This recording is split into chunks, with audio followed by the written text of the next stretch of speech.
ချစ်ခွင့်မရှိတဲ့လုံးသားမအားငယ်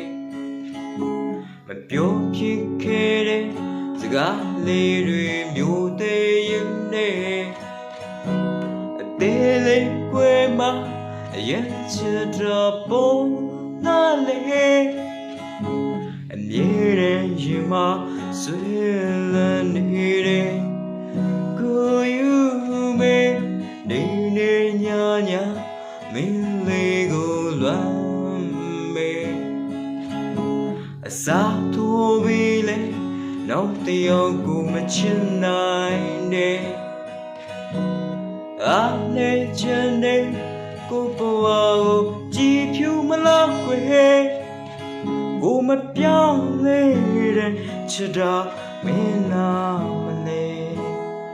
တခါတလေတော့လေအဝေးဆုံးကိုပြပြေးသွားခြင်းပေးမယ်လေကိုရဲ့စိတ်တွေအမြဲတမ်းမင်းစီမှာပဲတောင်းစင်မမေးဘူးရင်ထဲမှာအမြဲဆွဲလန်းချင်နေအောင်မေရင်ခုန်ရင်တန်တာရင်ချီခွေကိုဟာမင်းလေးအတွက်တော့အယုတ်ကလေးတယောက်ပါပဲ